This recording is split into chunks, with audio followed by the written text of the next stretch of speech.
Neste vídeo vamos atualizar a minha carteira de investimentos para 2021 e também responder algumas das perguntas que chegaram no vídeo de ontem sobre como se proteger e até aproveitar a maior bolha financeira da história. Então vamos ao vídeo.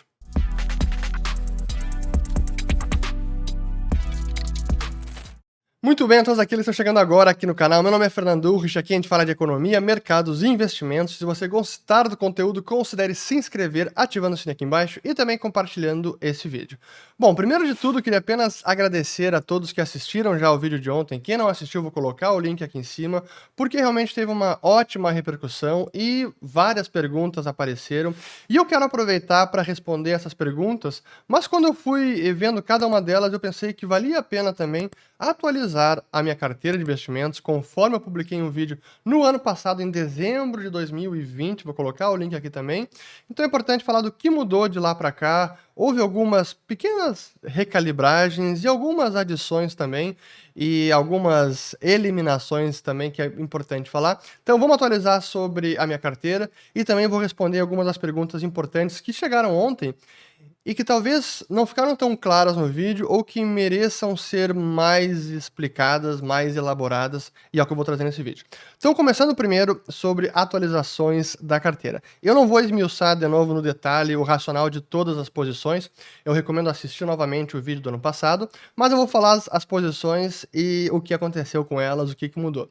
A primeira delas que eu quero colocar já de cara aqui é a Tesla, porque sim, no ano passado eu tinha divulgado que tinha comprado umas puts da Tesla, mas as puts uma vai vencer em setembro, praticamente não vale nada, outra venceu em julho, e eu sim acertei a direção do papel, porque de lá para cá, de dezembro para agora, o papel caiu bastante, e teve um momento, eu acho que foi em março, se eu não estou enganado, ou em abril, que caiu bastante, e até essas duas opções de venda estavam no azul, poderia ter vendido no lucro, mas não vendi, acabei esperando mais, achei que pudesse cair ainda mais o papel, então não realizei, segurei, errei e perdi dinheiro com a Tesla, então podem espalhar agora nas redes aí, Fernando Urrich é mais um a apostar contra a Tesla e perder dinheiro. Então agora faço parte aí desse hall de famosos investidores que perderam dinheiro apostando contra a Tesla. Mais um.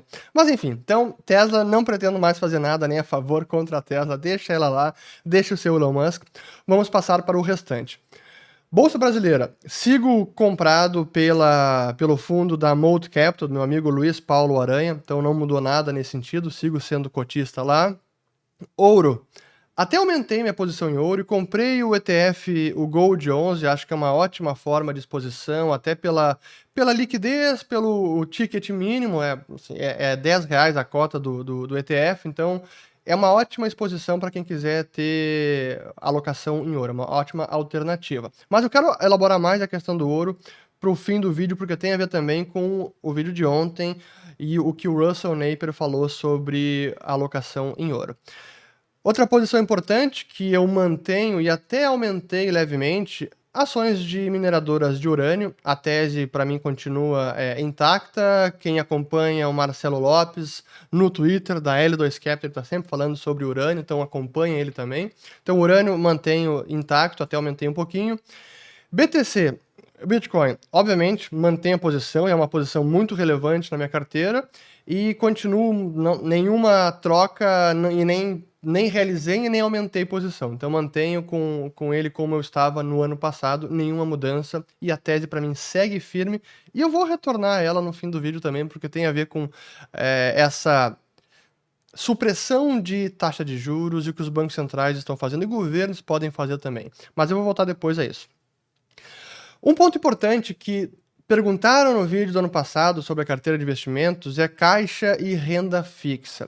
Claro que eu tenho uma posição em caixa até bem relevante, talvez acima da média, e falando de caixa e renda fixa no Brasil, claro que no caixa é principalmente renda fixa, e aí a renda fixa, na minha ótica, o que eu gosto de ter como renda fixa é pós-fixado, especialmente nesse momento com taxa de juros subindo e com tendência de subir mais, então pós-fixado para mim é importante, e instrumentos principalmente títulos públicos, porque são os mais seguros, entre aspas, são normalmente muito líquidos, mas é uma alternativa que infelizmente tem que ter. Depois de renda fixa também como forma de proteção contra a inflação, claro que tem o Tesouro IPCA e qualquer instrumento atrelado à inflação. Mas eu prefiro sempre durations curtos. Então, prazo de vencimento, eu prefiro sempre os curtos. E hoje a gente está vendo que tem já ótimas alternativas que pagam uma variação do IPCA e com bons prêmios, considerando o que tem no mercado. Então, na minha visão, não há por que correr um risco de ir para vencimentos muito mais alongados, porque são instrumentos que variam. Então, a marcação a mercado, o título varia, e a gente não sabe o que pode acontecer no meio do caminho. Isso não é apenas com o mercado, é com a nossa vida também, o que a gente pode ter de problemas ao longo do caminho, algum problema familiar, algum problema de saúde, alguma necessidade financeira, a gente não sabe e há uma incerteza. Então, às vezes, a própria vida pode fazer uma chamada de capital, e se no meio do caminho a gente tiver que desfazer alguma posição, eu não quero correr o risco de um instrumento tão longo como alguns IPCA 45 ou IPCA, Tesouro IPCA 2055, né, as NTNB. Eu não gosto de títulos tão longos assim pela sua volatilidade. Mas, enfim, esse sou eu. Então, claro, tenho um caixa renda fixa, pós-fixado, indexado à inflação e sempre preferencialmente vencimentos mais curtos. Outra pergunta que veio no vídeo do ano passado sobre fundos imobiliários, se eu não tenho fundos imobiliários. E a verdade é que eu não tenho, até porque pela minha situação familiar, minha família tem investimento no setor imobiliário, então já tem uma exposição muito grande. Quem quiser conhecer a empresa, a incorporação de imóveis, vou colocar o link aqui embaixo, é umaincorporadora.com.br. É empresa familiar, então, do ponto de vista da família, já há uma exposição enorme ao setor imobiliário. Esse é basicamente o motivo pelo qual não tenho mais fundos imobiliários, mas para mim são ótimos instrumentos, especialmente para quem não tem investimento em imóveis ou exposição, acho que é uma ótima forma também.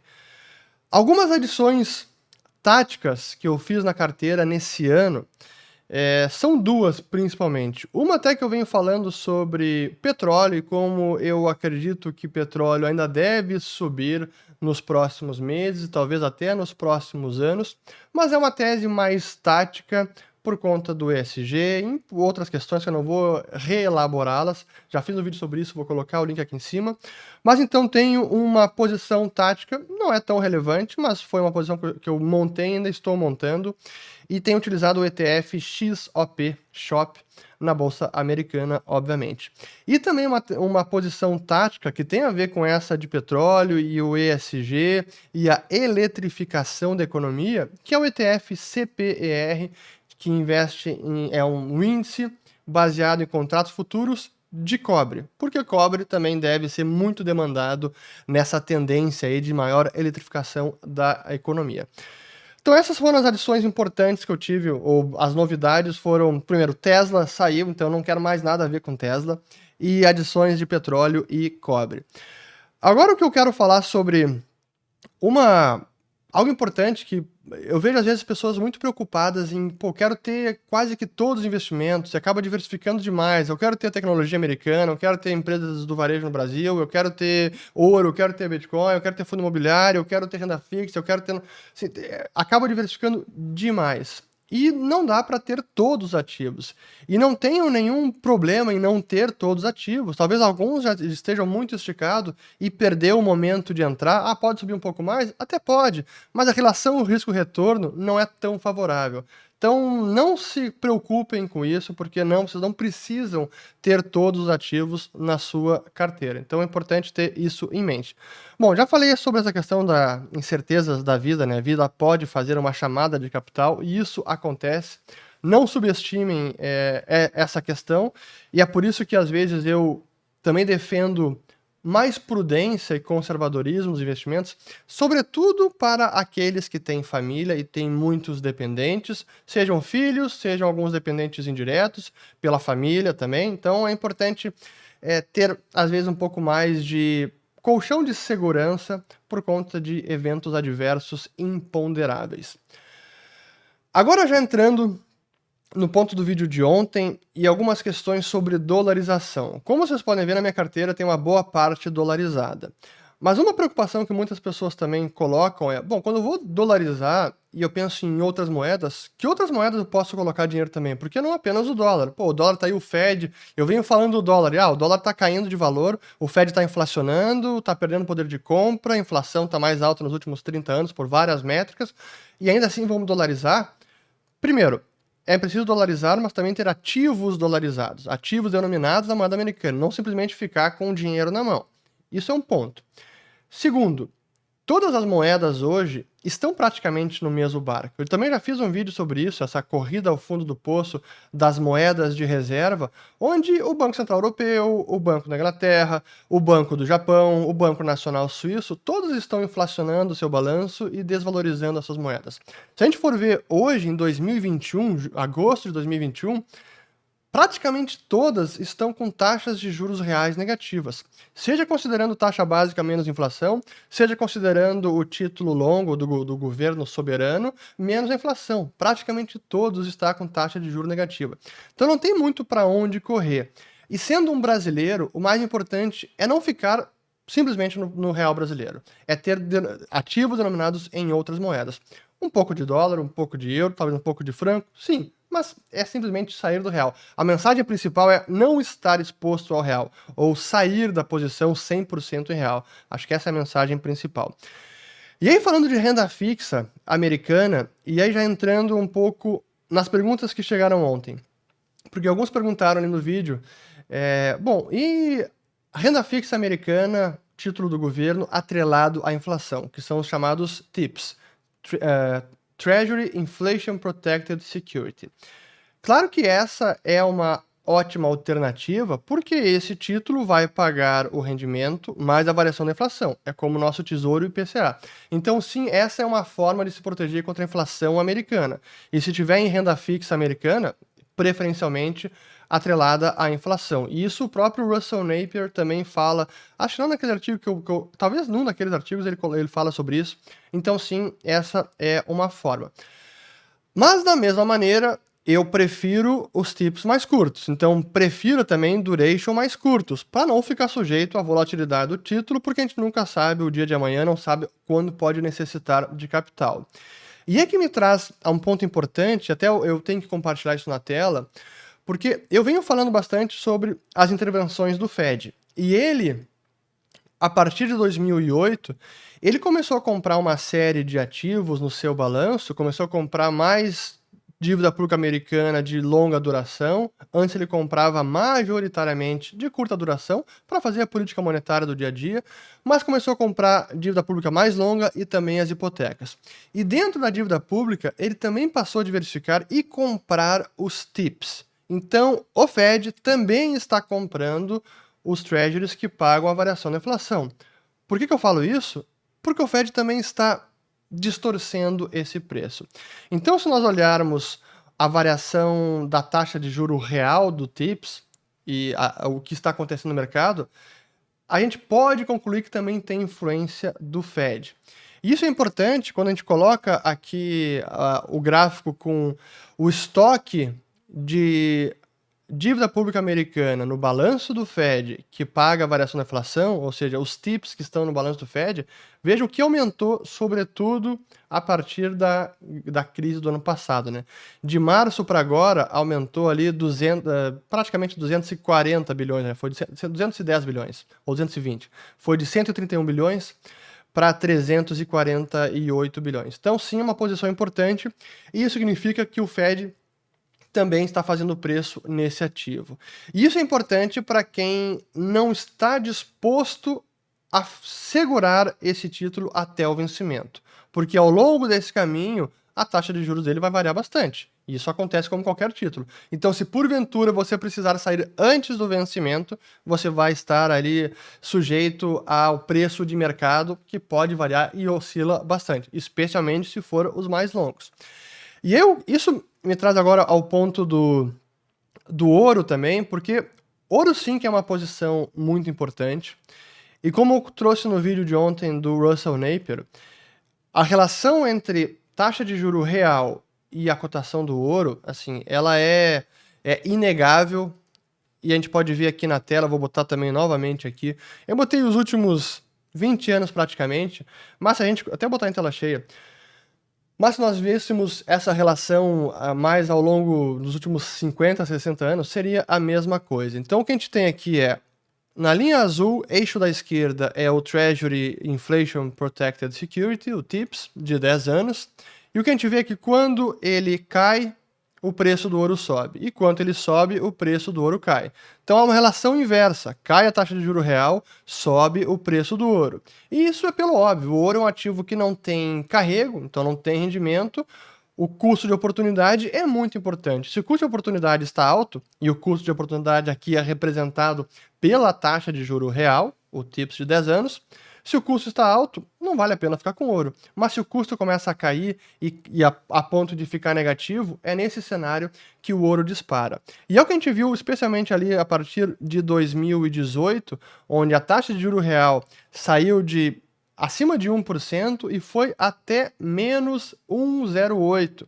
E foi quando o ouro chegou ali acima de $2.000 a onça Troy. E depois teve uma correção, a taxa de juro real ficou um pouco de lado, teve uma alta ali em março desse ano, mas ela voltou a cair, e até agora eu quero tirar da tela aqui, vou botar apenas o último ano para mostrar essa relação no momento, porque eu acho que chama atenção, porque no último ano, nos últimos um mês, mais ou menos, a gente teve uma queda forte da taxa de juros real, que está batendo recorde, chegou hoje em menos 1,19%, o TIPS de 10 anos, e o ouro ainda não se mexeu.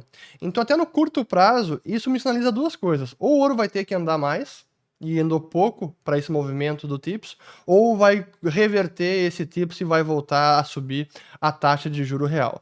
Olhando aqui também a taxa de juro nominal, o Treasury de 10 anos, caiu bastante também nos últimos dias. Deixa eu ver se eu boto ela aqui na tela para terminar.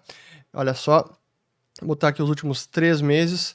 Temos aqui também o TIPS, que estava lá, chegou até 1,7 em maio e veio caindo, chegou ali quase 1,14 e voltou agora testando 1,18%. Estou gravando esse vídeo no dia 2 de agosto, 16h47 da tarde. Enfim, tudo isso para dizer que ouro sim é importante, mas nesse momento eu diria no curto prazo até eu acho que tem um ganho aí de um potencial de upside bem relevante se esse movimento do TIPS permanecer. Mas vamos lá. Agora o ponto final, e acho que com isso eu respondi as principais perguntas de ontem, tem a ver com o fato de que os governos não querem que você se proteja. Então eu vejo muitas perguntas, pô, como é que eu me protejo, o que eu faço, onde é que eu invisto? E a verdade é que não há uma resposta simples, o cenário é bastante desafiador e não há uma blindagem perfeita. Há alternativas, mas não há blindagem perfeita. O próprio título atrelado à inflação. Pô, Fernando, será que eu acredito que o IPCA brasileiro ou o CPI americano realmente reflitam a perda de poder de compra da moeda? É óbvio que não. O meu IPCA pessoal aumentou muito mais. Então, para mim, a moeda perdeu muito poder de compra.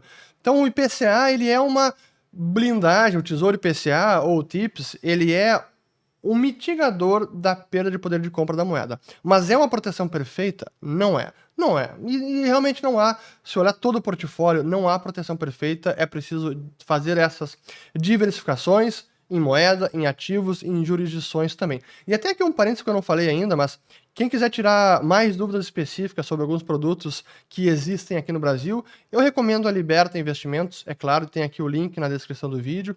E para instrumentos lá fora, recomendo a Liberta Global, também vou colocar o link aqui na descrição do vídeo. Mas voltando ao ponto, os governos não querem que você se proteja, eles realmente querem inflacionar a moeda e fazer o que quiserem, porque assim funciona a política econômica desde sempre e os governos só conseguem repagar as suas dívidas enganando os cidadãos, inflacionando a moeda para conseguir sair de um alto endividamento. Foi assim ao longo da história, no mundo inteiro, desde a Roma antiga, essa é a história do mundo e desta vez não será diferente. Como diz aquele livro do Kenneth Rogoff e da Carmen Reinhardt, "This time is different". Não, this time is not different. Nunca é diferente.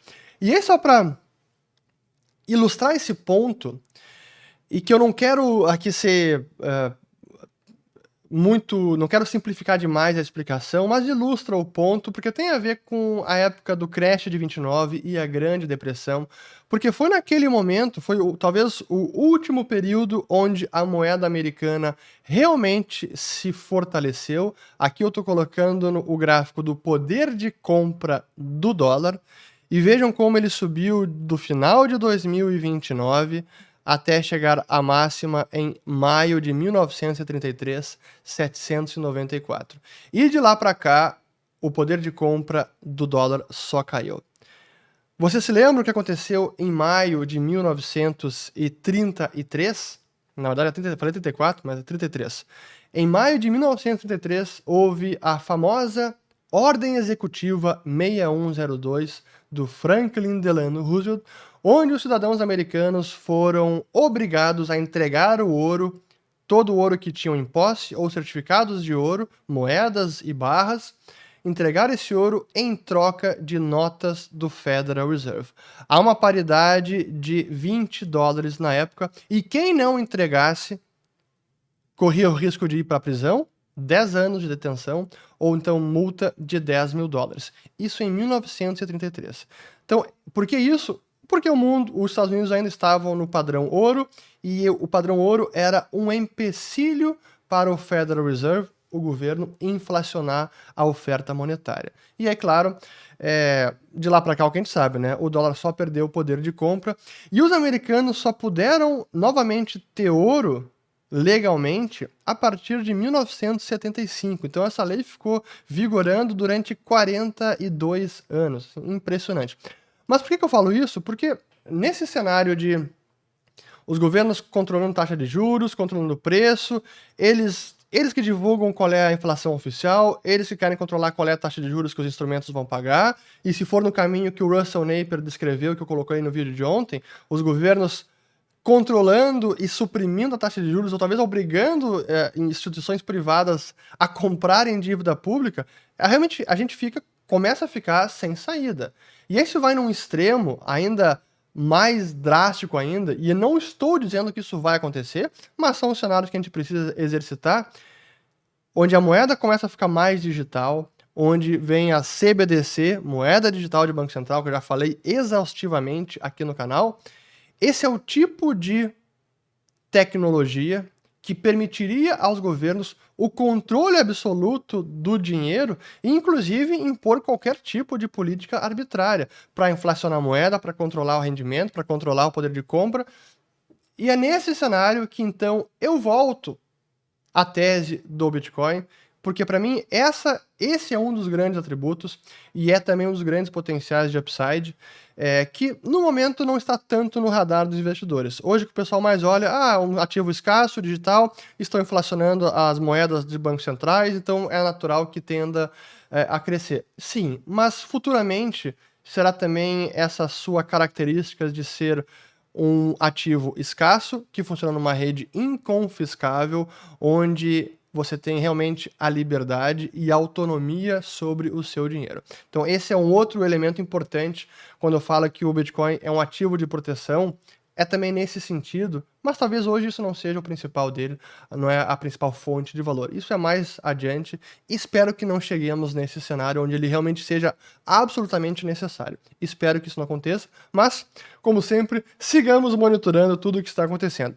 Enfim, acho que acabou ficando longo o vídeo, não sei, mas aqui acho que está com 23 minutos, mas enfim, muita informação importante, respondi perguntas sobre a minha carteira, atualizando o que aconteceu nos últimos 8 meses, e também as perguntas que chegaram no vídeo de ontem.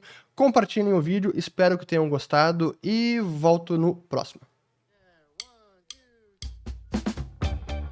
E como sempre, links do que eu acabei de utilizar aqui, os gráficos que eu utilizei, vou colocar também aqui na descrição do vídeo. E confiram os demais links no vídeo, porque sempre tem bastante informação relevante.